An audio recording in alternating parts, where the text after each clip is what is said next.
everyone, it's Roxanne. So I'm going to end off the week about talking about different types of ways of staying present.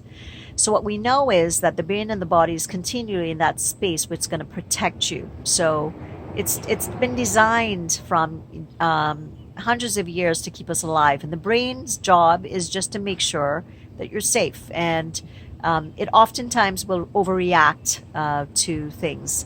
It'll go into fight, flight, or freeze. And the two states that you can go into is what they call hyper arousal, which is just that hyper, where you kind of get kind of anxious and agitated, or hypo, which is lower, which means that you get frozen or you run away. So, some things to consider is what we know in the field of neuroscience is that when we get triggered, we can have good triggers too. All right. So, you can I think of the birth of my son, one of the most amazing days of my life. That's a positive trigger. So, it takes me to a space that's really, really positive to every experience I've had with him. But on the other end, when I get triggered with something that's negative, it also takes me back to every time I felt that negative emotion. So what we know in the field of neuroscience, it's about dual processing.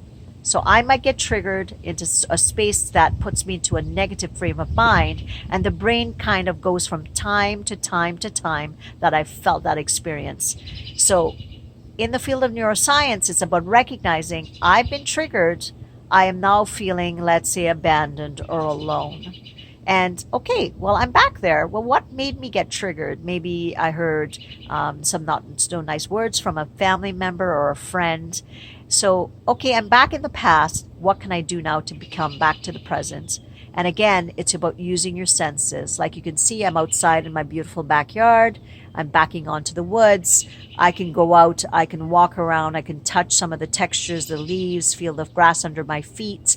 I can hear the birds. I hope you can back here also. I can walk around and touch textures. I can touch the textures around me, like feel the textures of the table, and go through things a bit at a time. Just remember, when dual processing happens, what you do is you spend less time in the past protecting yourself when it's not something that can hurt you. The more often that you do that, the brain eventually goes, oh, I shouldn't be here very long much today, and it pops you back into the present, but it takes practice. So my challenge for you this week is to think, oh, I've been triggered. What happened?